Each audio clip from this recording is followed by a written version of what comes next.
doesn't it sound like the perfect get-together? Food, drinks, friends, good conversation. Yeah, they're all things you get with the right book club. So Carole Barrowman is our book guru, and she's also an author, English professor, contributor to the Milwaukee Journal-Sentinel, and she's got some great ideas for starting the perfect book club. So if you've always wanted to, now's the time, right? That's right. Good morning. Good morning. I have blue shoes on, so I don't think So the no lipstick would work.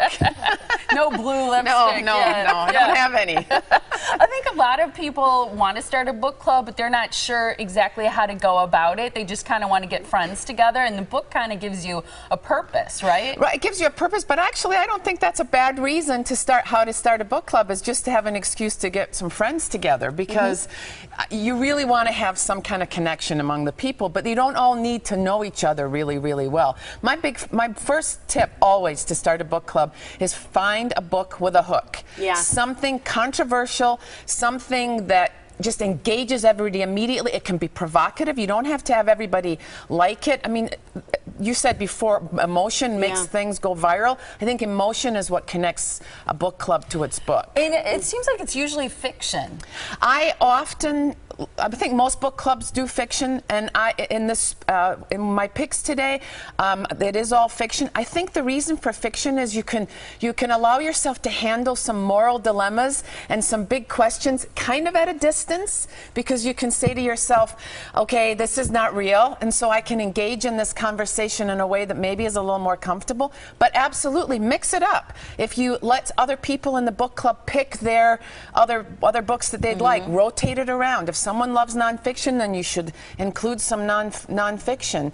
Films and books. I think those are great things to do, especially if you know that people can't always get the book finished. Yeah. Have lots of snacks. You know me, a little wine, a little chocolate, you got me. What's the magic number for people included? Well, I think 6 to 8. Okay. I think 8's a good number. 6 is anything less than that, and then you all feel a little uncomfortable, I think, unless you're really, really good friends. If someone can't make it, or you've got a couple people who can't make it, then you've got enough to still have a good conversation, right? Yes, absolutely. And I think the most important thing you can do for a book club is don't make people feel guilty that they have to finish the book and they can't come if they don't finish it. Yeah. Right. You know, I mean, it's like you don't want this to be homework. Right. You know, exactly. you want it to be Or feel fun. tedious. Or feel tedious. And I also think if you all start a book that you've picked and you hear everybody mumbling outside of the circle that they don't like it, then switch to something else. Good call. Yeah. Stick with it. What about the makeup of the group? How do you decide who to invite or who to include? Well, I think that has to be, you have to pick people that like to read and want to read, because it's a book club. You know, it's not a wine club, or even though It's not? It's not. But you could have one of those for sure.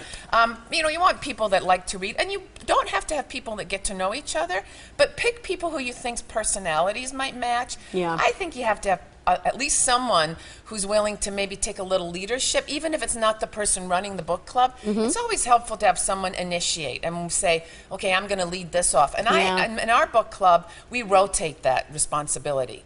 So that if I happen to not finish the book on the week that the month that it's not my reading, which rarely happens, then I know someone else is going to pick up the slack for that. So I think that's good advice. Well, let's go through your list, too, Okay. because I think, you know, just for time's sake as well, I want to get through some of these. Dr. Sleep by Stephen King is your first one, and this is a sequel to one that I would never read or see as a movie, The Shining. It is a sequel to The Shining, and it's probably one of the fall's big books. It's expected. I think it's coming out in the next week or so.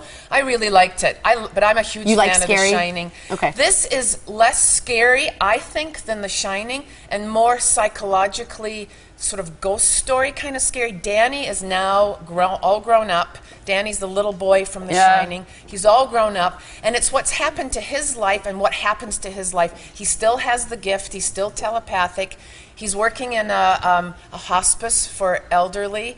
I'm not going to give too much away. If you're a Stephen King fan, it has to be on your list. Okay. And if everyone in your book club enjoys Stephen King, let this be your pick for the fall. All right. What about Necessary Lies? This is by Diane Chamberlain. This is a very provocative book. I read this very quickly about a month ago, And this is about a very controversial law that did exist in the books in North Carolina for social engineering. That is sterilizing criminals, men or women, maybe who have had, who the judge and the court decides are not capable or shouldn't be having any more children. Wow. Either because they've had too many, and this is a story of two families and how that decision to sterilize affects two very different families on very different sides of the economic scale.